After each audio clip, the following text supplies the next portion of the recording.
আল্লাহর পয়গম্বর বলেন আমার সমস্ত বান্দা বান্দিরা জান্নাতি, সুবহানাল্লাহ বলেন। তবে তারা অস্বীকার করে জাহান্নামী। সাহাবায়ে কেরামরা রেখে বলেন পয়গম্বর তারা কি করে অস্বীকার করে জাহান্নামী, আমাদেরকে যদি একটু জানিয়ে দিতেন, একটু বলে দিতেন। আল্লাহর পয়গম্বর বলেন মান আহাব্বা সুন্নতি, যে ব্যক্তি আমার সুন্নতটা আঁকড়ে ধরল ওই ব্যক্তি হচ্ছে জান্নাতি। যে ব্যক্তি আমি পয়গম্বরকে মানল, আমার সুন্নতকে আঁকড়ে ধরল, মান আহাব্বা সুন্নতি ফাকাদ আহাব্বানি ওয়া মান আহাব্বানি কানা মাই ফিল জান্নাহ। যে ব্যক্তি আমার সুন্নতকে আঁকড়ে ধরল, সুন্নতকে মহব্বত করলো, সে যেন আমি পয়গম্বরকেই মহব্বত করলো, সুবহানাল্লাহ বলেন।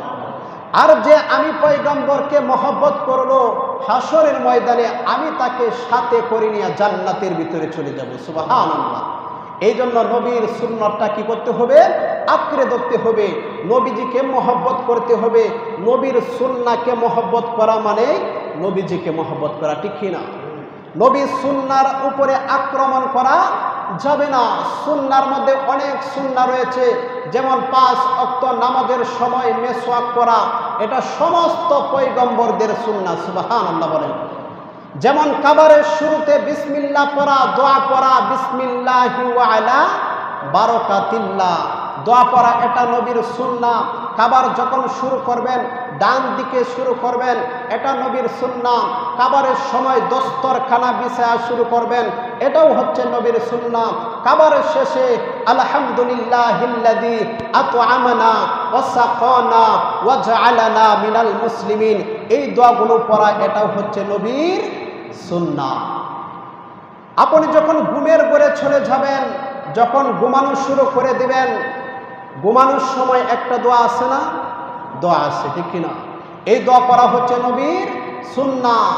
ডান কাঁধে ঘুমানো, এটা নবীর সুন্নাহ। ঘুম থেকে উঠে দোয়া পড়া, ওটাও হচ্ছে নবীর সুন্নাহ, সুবহানাল্লাহ বলেন। মসজিদে আসবেন, ডান পা দিয়ে প্রবেশ করবেন, দোয়া পড়বেন, এটা কি নবীর সুন্নাহ। মসজিদ থেকে যখন বাহির হবেন বাম পা দিয়া বাহির হবেন, দোয়া পড়বেন, এটাও হচ্ছে নবীর সুন্নাহ। এই নবীর সুন্নতগুলো যে ব্যক্তি আদায় করবে, আল্লাহর পয়গম্বর বলেন মান আহাব্বা সুন্নতি ফাকাদ আহাব্বানি ওয়া মান আহাব্বানি কানা মাই ফিল জান্নাহ।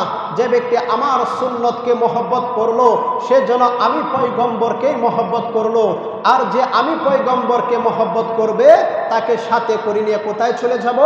জান্নাতের ভিতরে চলে যাব, সুবহানাল্লাহ, সুবহানাল্লাহ। এই জন্য আমরা চাই নবীর সুন্নাহটা পালন করতে, ইনশাআল্লাহ। আজকে যে আয়াতটি